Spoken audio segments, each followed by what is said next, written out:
नमस्ते दोस्तों अगर आप एचडीएफसी के म्यूचुअल फंड में 5,000 रुपये महीने की एसआईपी करें और केवल 5 साल तक ही जमा करना है, इसके बाद हर महीने 50,000 रुपये महीने सैलरी के तौर पर मिलते रहें तो कैसा रहेगा। जाहिर सी बात है, आप कहेंगे बहुत अच्छा रहेगा। दोस्तों, हर स्मार्ट इन्वेस्टर इसी स्ट्रेटजी को फॉलो करता है। शुरू में वह एसआईपी के माध्यम से इन्वेस्ट करता है और कुछ सालों बाद वह एसडब्ल्यूपी के माध्यम से हर महीने कुछ रुपए विड्रॉल करता रहता है। दोस्तों, अब आपके मन में कई सवाल आते होंगे, यह एसडब्ल्यूपी क्या है, यह फंड कौन सा है, इस फंड में कितने लोगों ने निवेश किया है और क्या इसके रिटर्न पर कोई गारंटी मिलती है या नहीं। दोस्तों, इन सभी सवालों के जवाब आसान भाषा के साथ दिए जाएंगे, इसलिए वीडियो में हमारे साथ लास्ट तक बने रहें। दोस्तों, पहले बात करते हैं एसडब्ल्यूपी क्या होता है। दोस्तों, एसडब्ल्यूपी यानी सिस्टमेटिक विड्रॉल प्लान। दोस्तों, यह एसआईपी जैसा ही होता है।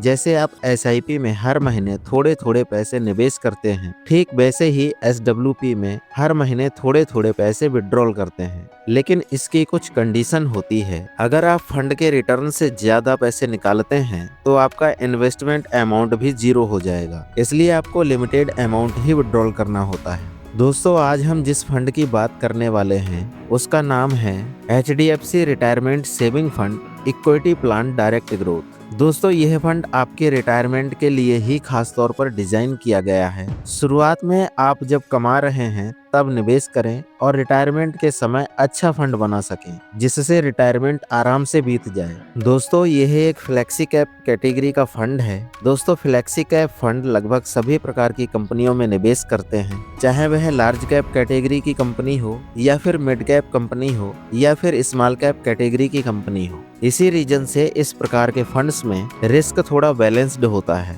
दोस्तों, अगर इस फंड की पास्ट परफॉर्मेंस की बात करें तो इस फंड ने पिछले 1 साल में 7.32% का रिटर्न दिया है और पिछले 3 साल में 15.73% का रिटर्न दिया है और पिछले 5 साल में 17.23% का रिटर्न दिया है और ऑल टाइम इसका रिटर्न 17.96% का रहा है। दोस्तों, इसी रिटर्न्स को बेस मानकर आगे कैलकुलेट करेंगे, लेकिन ध्यान रखना यह कोई निवेश की सलाह नहीं है। यह वीडियो केवल एजुकेशनल पर्पज के लिए बनाया जा रहा है। दोस्तों, आज के समय में इसका फंड साइज 6,987 करोड़ रुपए है। इसका मतलब होता है लाखों लोगों ने इतना पैसा ऑलरेडी इस फंड में निवेश कर दिया है। आज के समय में इसका एनएवी यानी नेट एसेट वैल्यू 52.77 है। दोस्तों, इसका मतलब होता है जब आप किसी भी म्यूचुअल फंड में निवेश करते हैं तो आपको कुछ यूनिट्स मिलती हैं। उन्हीं एक यूनिट का प्राइस एनएवी कहलाता है। यह मार्केट की परफॉर्मेंस के हिसाब से डे बाई डे चेंज होता रहता है।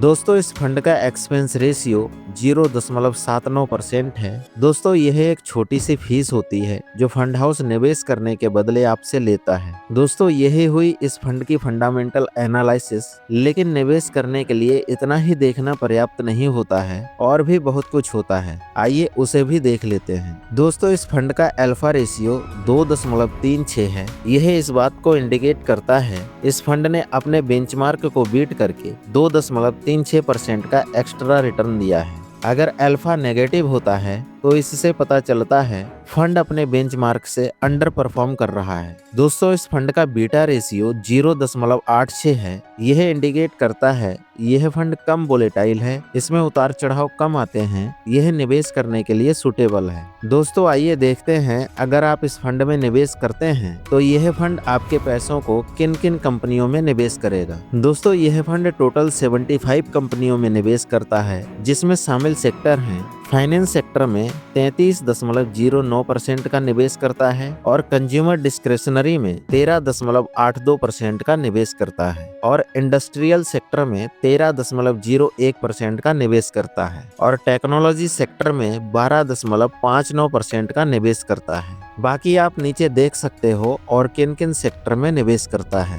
दोस्तों, आइए यहाँ पर कुछ कंपनियों के नाम देख लेते हैं, जैसे HDFC bank limited, ICICI bank limited, axis bank limited, Maruti Suzuki limited, Infosys limited. दोस्तों, यह कंपनियां इस फंड की टॉप होल्डिंग्स हैं। दोस्तों, आइए देखते हैं आप इस फंड में निवेश कैसे कर सकते हैं। दोस्तों, निवेश दो माध्यम से किया जा सकता है। पहला, एसआईपी के माध्यम से मिनिमम 500 रुपए से शुरू कर सकते हैं। दूसरा, लमसम के माध्यम से मिनिमम 1000 रुपए से शुरू कर सकते हैं। मैक्सिमम की कोई लिमिट नहीं है, आप जितना चाहें उतना पैसा निवेश कर सकते हैं। निवेश करने के लिए आपको कोई भी डीमैट अकाउंट की जरूरत नहीं पड़ती है। आप निवेश के लिए HDFC कंपनी की वेबसाइट या फिर किसी भी थर्ड पार्टी ऐप जैसे पेटीएम, ग्रो, एंजल वन का इस्तेमाल कर सकते हैं। दोस्तों, आप इस फंड में केवल 5 साल तक ही निवेश कर सकते हैं, क्योंकि इस फंड का लॉक इन पीरियड 5 साल का है। दोस्तों, चलिए अब चलते हैं कैलकुलेटर की तरफ।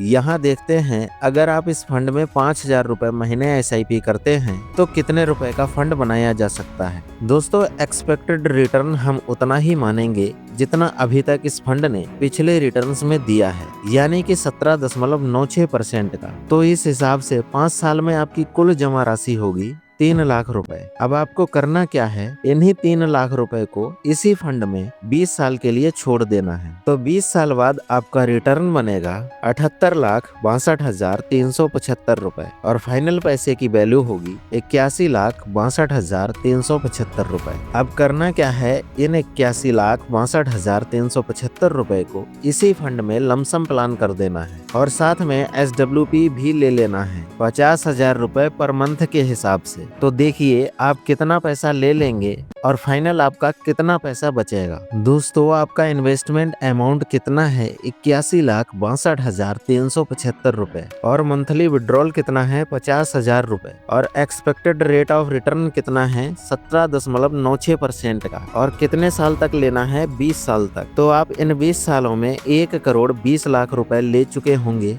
और आपका प्रॉफिट भी बन चुका होगा 17,59,19,696 रुपए। और फिर भी आपके पास कुल कितना पैसा बचेगा, 17,20,82,071 रुपए। लेकिन याद रखना, यह पैसा टैक्सेबल होता है, आपको इस पर टैक्स भी देना पड़ेगा। वो टैक्स कौन से होंगे उन्हें भी देख लेते हैं। पहला टैक्स है STCG यानी short term capital gain tax, जो आपके 1 साल से पहले विड्रॉल पर लगता है। यह आपके कुल लाभ का 20% होता है। और दूसरा टैक्स है LTCG यानी long term capital gain tax. यह टैक्स 1 साल बाद आप कभी भी अपने पैसों को निकालते हो तब लगता है। यह आपके कुल लाभ का 12.5% होता है। दोस्तों, अगर आपका कुल लाभ 1 साल में 1,50,000 से ऊपर होता है तब आपको यह टैक्स देना होते हैं। लेकिन इसमें थोड़ी अलग टैक्स स्लैब है, क्योंकि आप एक साथ पैसों को विड्रॉ नहीं कर रहे हैं, इसलिए आपको हर महीने विड्रॉल पर long term capital gain tax देना पड़ेगा, जो है 12.5% का। दोस्तों, इस पूरी कैलकुलेशन को देखकर आपके मन में कई सवाल आते होंगे। इतना रिटर्न पॉसिबल नहीं है, आप गलत जानकारी देते हो। 3 लाख रुपए से 17 करोड़ का फंड पॉसिबल ही नहीं है। दोस्तों, मैं आपको बता दूं, यहाँ पर हमने फ्लैट रिटर्न लिया है, यानी कि 17.96% का, जबकि यह रिटर्न मार्केट पर डिपेंड करता है। मार्केट हमेशा फ्लेक्सिबल रिटर्न देता है। आज 5% का रिटर्न दिया तो कल रिटर्न नेगेटिव भी रह सकता है। इसलिए हमने एक एक्सपेक्टेड रिटर्न लेकर कैलकुलेशन किया है और इसमें टोटल टाइम 45 ईयर्स का लिया गया है। तो आप मार्केट में 45 ईयर तक रुकिए तो सही, आपको रिटर्न इससे ज्यादा भी मिल सकता है, इससे कम भी मिल सकता है। बाकी दोस्तों, अगर आपको इस वीडियो से कुछ वैल्यू सीखने को मिली हो तो हम उम्मीद करते हैं आप इस वीडियो को लाइक कर देंगे और चैनल को भी सब्सक्राइब कर लेंगे। दोस्तों, एक छोटा सा disclaimer, mutual fund market risk के साथ आते हैं, इसलिए रिस्की होते हैं, तो सोच समझकर निवेश करें। इस वीडियो में निवेश करने की सलाह नहीं दी जाती है। यह वीडियो केवल एजुकेशनल पर्पज के लिए बनाया गया था। Thanks for watching.